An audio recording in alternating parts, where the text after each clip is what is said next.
Saúde a todos com a paz do Senhor. Amém. Louvado seja Deus, meus amados, por esta rica oportunidade que Ele nos concede. Eu convido você para abrir sua Bíblia na segunda carta de Paulo aos Coríntios, capítulo 12. Segunda carta de Paulo aos Coríntios, capítulo 12.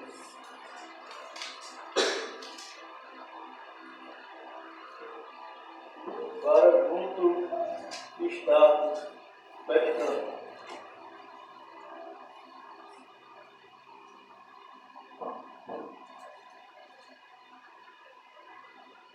Segunda carta aos Coríntios, capítulo 12, versículo 1 ao 10.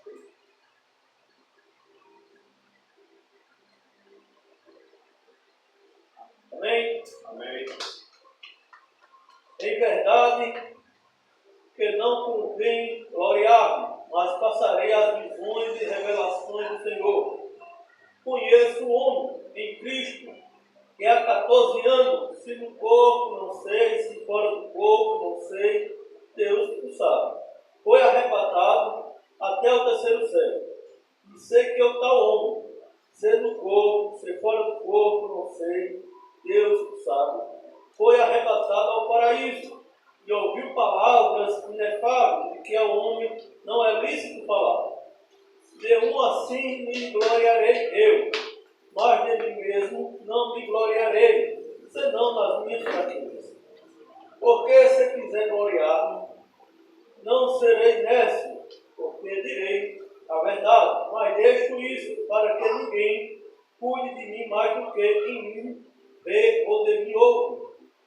Para que me não exaltasse pelas excelências das revelações, foi-me dado um espinho na carne, a saber, um mensageiro de Satanás, para me esbofetear, a fim de não me exaltar. Acerca do qual 3 vezes orei ao Senhor para que se desviasse de mim. E disse-me: a minha graça te basta, porque o meu poder se aperfeiçoa na fraqueza. De boa vontade, pois, me gloriarei nas minhas fraquezas, para que em mim habite o poder de Cristo. Pelo que sinto prazer nas fraquezas, nas injúrias, nas necessidades, nas perseguições, nas angústias, por amor de Cristo, porque quando estou fraco, então sou forte. Podeis sentar? Meus amados, antes de nós irmos para o texto, vamos conhecer um pouquinho das 2 cartas aos Coríntios. Para quem não sabe, o apóstolo Paulo, ele escreveu 4 cartas à igreja de Corinto. A primeira carta, conhecida como carta breve, porque ela antecipou a carta a qual conhecemos como a primeira carta. Conhecida também como carta perdida. E por que carta perdida? Porque não temos acesso a ela, ela se perdeu, não foi conservada, não foi preservada. Mas temos informações que essa carta existiu. E onde nós encontramos essa informação? Você vai voltar aí para a primeira carta aos Coríntios, capítulo 5, o versículo 9. Que diz: já por carta vos tenho escrito, que não vos associei com os que se prostituem. Está falando de uma carta anterior que ele tinha escrito a essa carta. Mas por que essa carta não foi conservada, não foi preservada? Porque Deus não quis. Só foi conservado o livro que Deus quis. Amém? E qual é a segunda carta? Esta que nós conhecemos como a primeira carta aos Coríntios. E ele escreveu também uma terceira carta, conhecida também como carta dolorosa, ou carta áspera. Também é uma carta perdida, não temos acesso a ela, mas temos informações que ela existiu. E onde está essa informação? Aí você vai para a segunda carta, capítulo 2,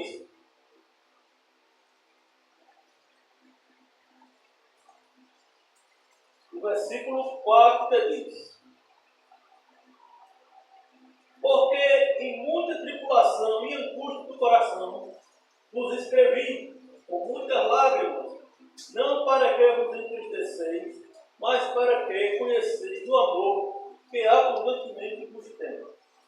Alguns defendem, meus amados, que aqui Paulo está se referindo à carta anterior, conhecida como primeira carta aos Coríntios.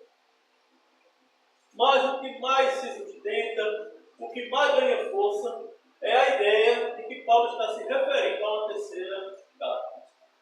E a quarta carta é esta que nós temos em mãos, conhecida como a segunda carta.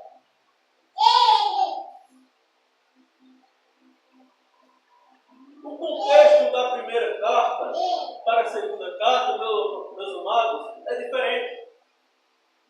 A primeira carta, Paulo escreve quando ele estava em Éfeso, no ano de 55, com o objetivo de combater as picuinhas que havia lá dentro, as dissensões. E esta segunda carta, Paulo escreve no período de 55 a 57, quando ele estava na Macedônia, com o objetivo de defender a sua autoridade apostólica, pois se levantou um grupo dizendo que Paulo não era apóstolo, que ele não andou com Jesus, pois para ser um apóstolo tinha dois critérios naquela época. Uma era ser nomeado por outro apóstolo. Isso nós vamos ver em Atos dos Apóstolos, Pedro reunindo os demais para escolher um para substituir Judas.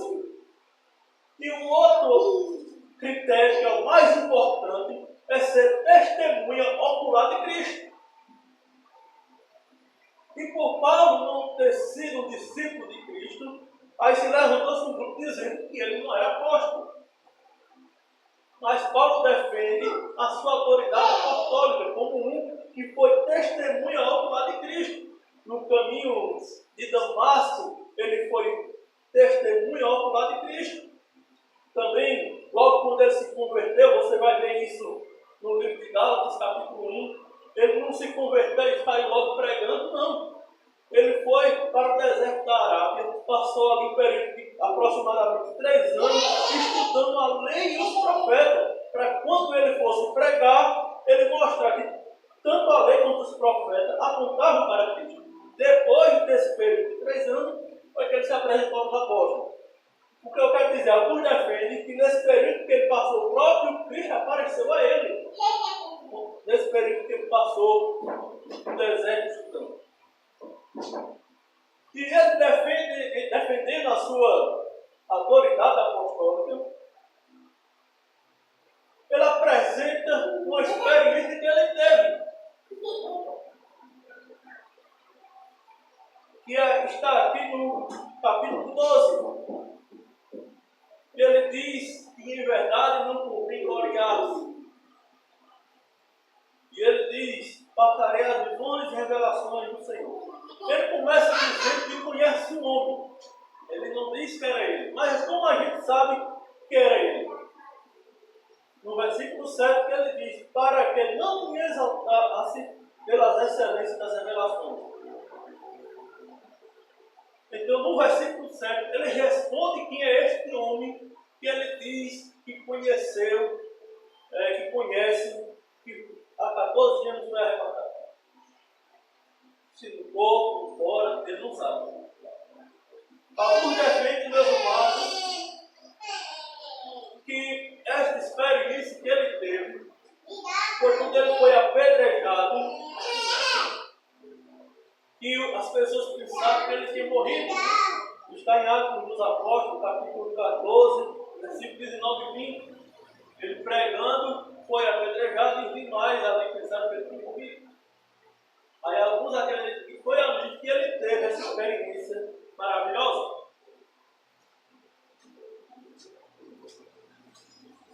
E você, meus amados, você que acessa a internet, você vai ver cristão, você vai ver pregadores dizendo que eu fui arrebatado, vi do céu, vi não sei quem, não sei quem, não sei quem. Mas quando nós vamos para as Escrituras, Paulo diz que viu coisas inefáveis, coisas que não é lícito falar. Quando Jesus ressuscita Lázaro, em nenhum momento Lázaro está dizendo como é o céu. E todas as pessoas que você vê na Bíblia que foram ressuscitadas, nenhuma diz como é o céu. Paulo diz aqui que este mundo foi arrebatado até o terceiro céu. Então, vamos explicar. Existem 3 céus. Existe o céu azul que nós vemos durante o dia, e que é preto, escuro. Esse é o primeiro céu. O segundo céu é lá no espaço, que se encontra as estrelas, o sol, a lua e mais se vai. E o terceiro céu é um céu transcendente, que você com seus esforços não consegue chegar lá. A NASA pode inventar qualquer foguete que tiver por aí, que vai subir, e nunca chega no terceiro céu. Porque é o céu morada de Deus. E com respeito a algumas denominações que defendem que o paraíso é um lugar onde estão as almas esperando serem ressuscitadas, os corpos ressuscitados para ir para o céu, o terceiro céu, Paulo faz aqui uma referência ao mesmo lugar. Veja que ele diz que o homem foi arrebatado até ao terceiro céu. E mais abaixo ele diz, foi arrebatado ao paraíso. Então Paulo está fazendo uma referência aqui ao mesmo lugar.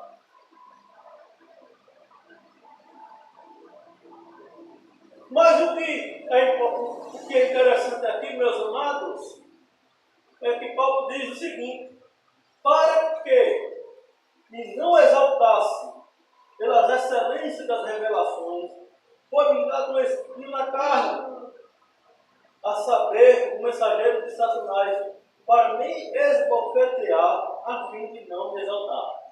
E que espinho na carne é esse?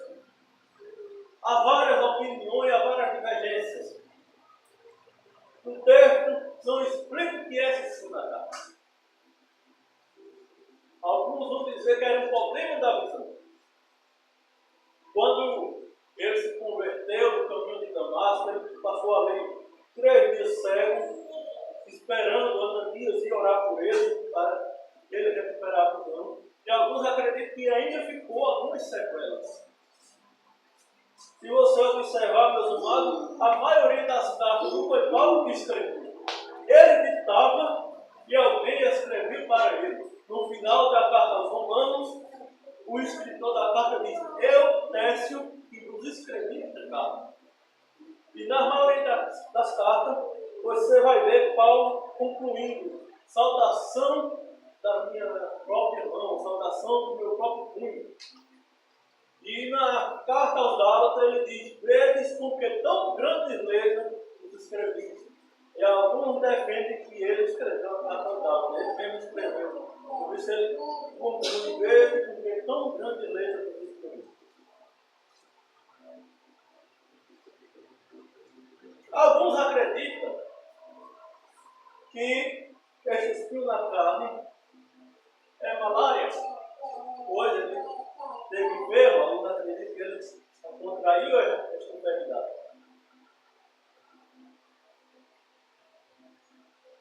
E tem algumas opiniões sem pé e sem cabeça. Já vi gente dizendo que esse espinho na carne é que Paulo não casou porque ele era feio. Você é uma carência dele. Já vi alguns dizendo que o espinho da carne de Paulo era que ele tinha um desejo meio estranho. Não sei onde acharam essas ideias. E alguns defendem, meus amados, pela expressão ali do apóstolo Paulo, a saber, o mensageiro de Satanás para mesmo ofetear, era um perseguidor de cristãos. Alguns defendem isso. Era um perseguidor de crentes. Alguém que não gostava de cristãos,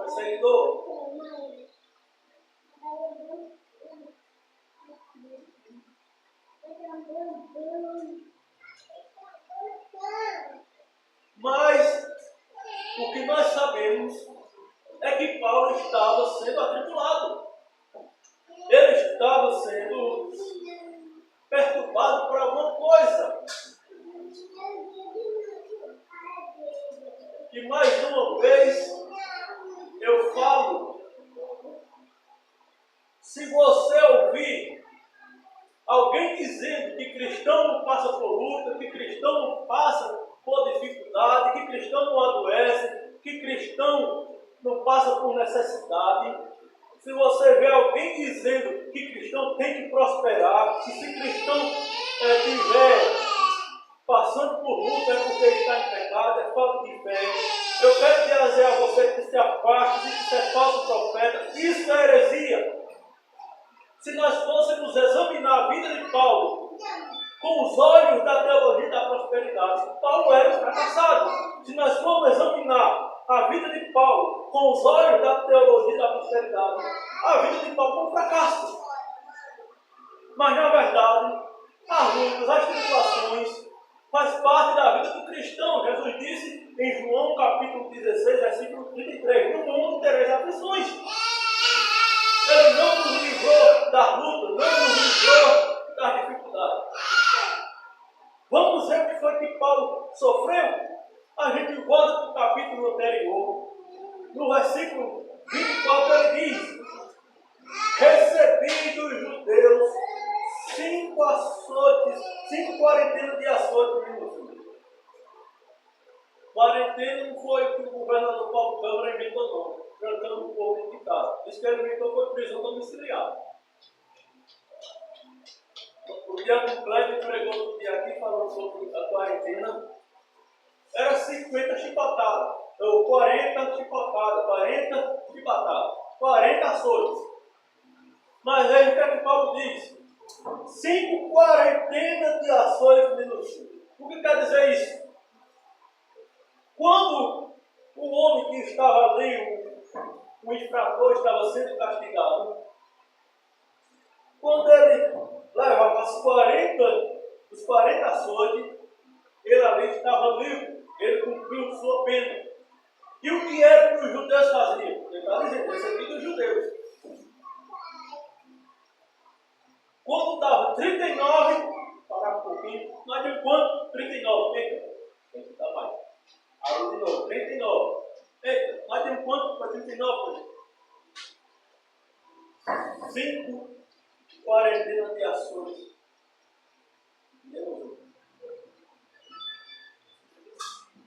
3 vezes fui açoitado com varas.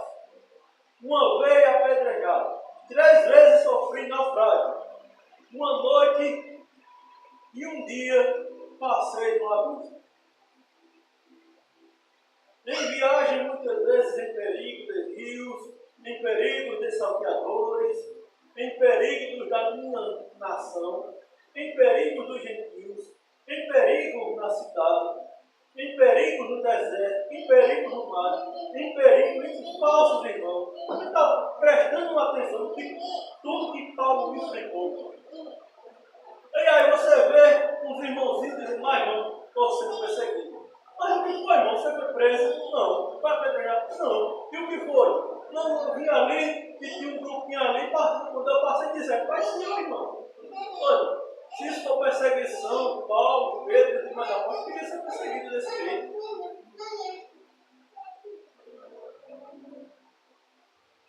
Mas não estou sendo perseguido. E o que foi que fizeram com você, irmão? Não disseram que eu estou trabalhando para dar dinheiro ao pastor. Os cristãos primitivos queriam ser perseguidos desse jeito.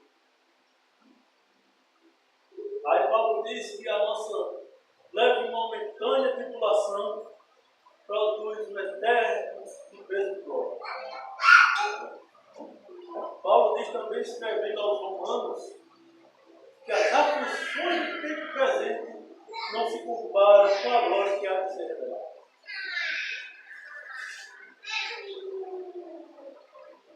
Tem irmãos que eu acho que, me desculpe a expressão, deve ser fraco da cabeça, mas irmão, não vou para a igreja mais não. Por quê? Eu vi o irmão olhando de cara para mim. Talvez ele estava com dor de dentro, talvez estava com dor de cabeça.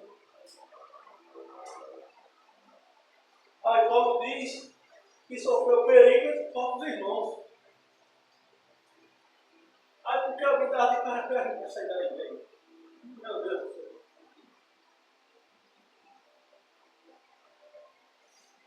Aí Paulo continua. Em trabalhos e fadigas, em vigília, muitas vezes em fome e sede, em jejum, muitas vezes em frio e doença. Veja o que Paulo passou, meus irmãos. E eu vejo isso e vejo o contraste, porque muitos pregadores no dia de hoje dizem que o cristão não pode passar dificuldade.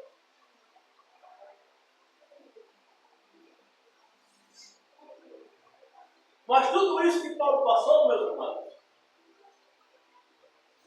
o que é que ele diz? No versículo 8 ele diz, isso ele se referindo ao espírito da carne, acerca do qual 3 vezes orei ao Senhor para que esse desviasse de mim. Ele não orou uma vez, não, ele orou 3 vezes. E a gente, muitas vezes, antes de terminar a oração, queremos já receber a nossa vitória.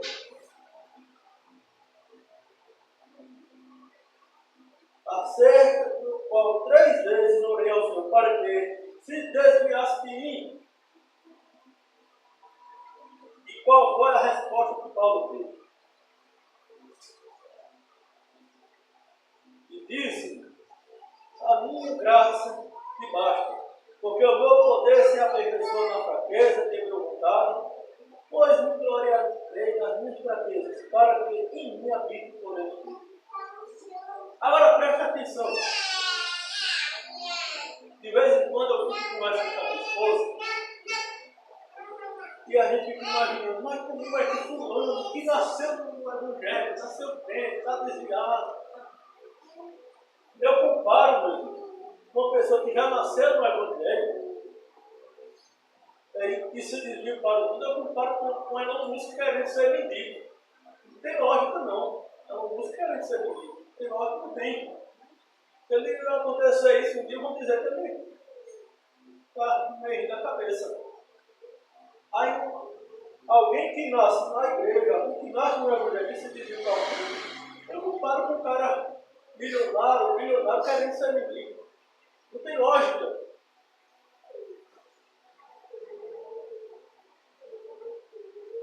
Mas o que eu quero dizer, meus amados, é isso.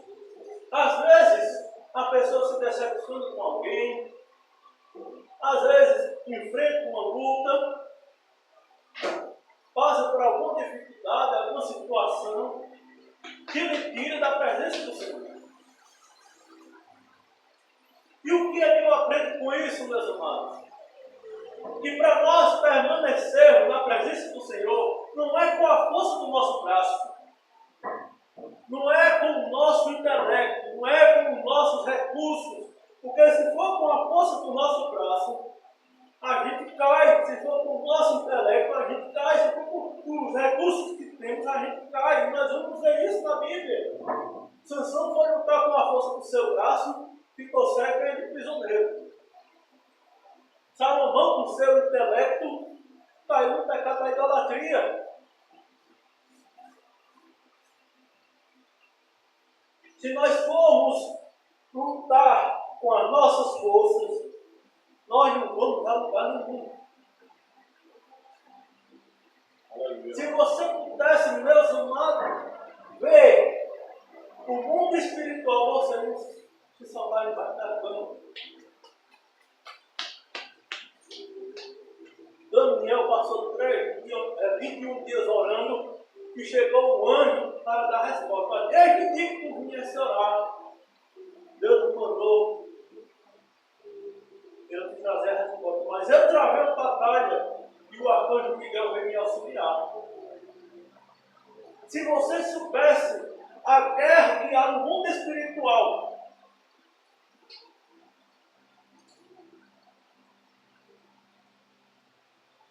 só Deus vai ter misericórdia.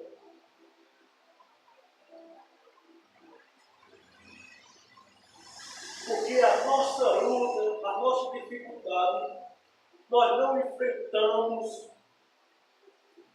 com o nosso punho.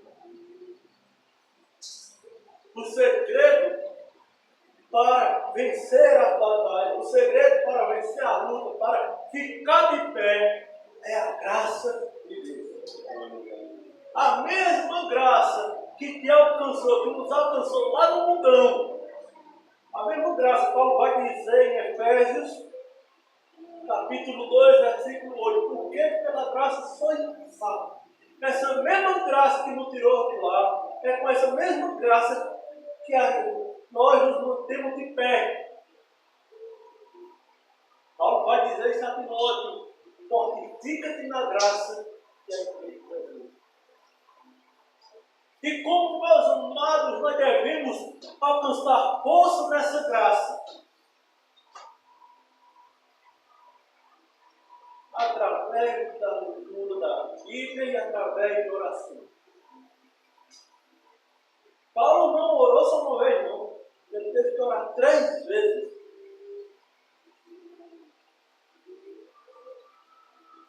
Me lembro de Jesus.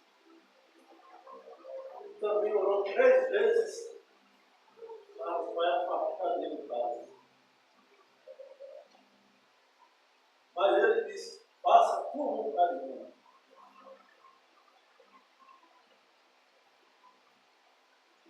Ou seja, para nós alcançarmos esta graça, é com a leitura da Bíblia e com a oração.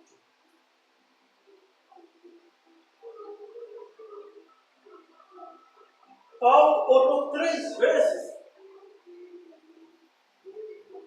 E nós temos que estar orando sempre. Paulo diz aos Tessalonicenses: orai sem cessar. Não quer dizer que você vai ficar 24 horas orando. Mas que você deve ter uma vida de oração. Como diz o irmão Chico, né? Devemos fazer da oração um estilo de vida. Do jeito que sua matéria precisa se alimentar 3 vezes ao dia, o nosso espírito também, a nossa alma também. E quanto mais nós oramos, mais nos aproximamos de Deus. E quanto mais oramos, mais poder de Deus temos, mais graça Deus nos dá. Não é porque você é bonito que você é justificado. É porque a graça de Deus é na sua vida. E a outra forma é na leitura da Bíblia. Porque enquanto você está lendo a Bíblia, Deus está falando com você. Aqui, neste livro santo, está a vontade de Deus revelada para nós.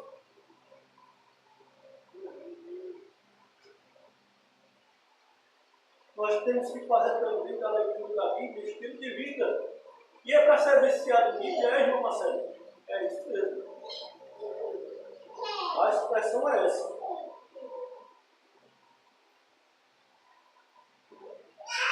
Se você fizer isso, presta atenção. Vou dizer uma coisa. Se vocês tomar uma atitude, vou passar mais tempo orando, mais tempo lendo a Bíblia, vou lhe dizer uma. As tribulações vão aumentar. Mas a sua vida vai mudar. Você vai começar a enxergar o mundo com outros olhos.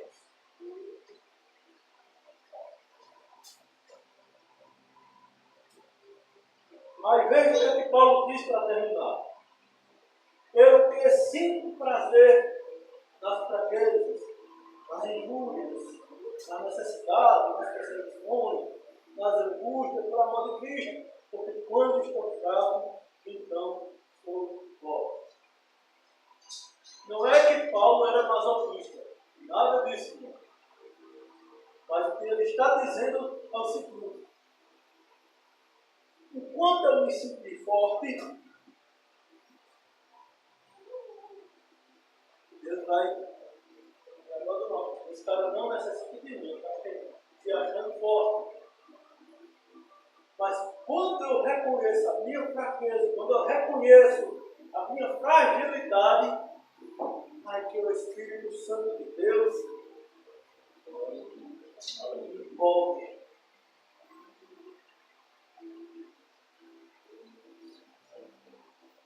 Então, para concluir, digo, as nossas próprias forças não nos garantem vitória, não nos garantem vencer as tribulações. Mas tenha certeza, a graça de Deus em nossas vidas é que nos faz fortes. Amém?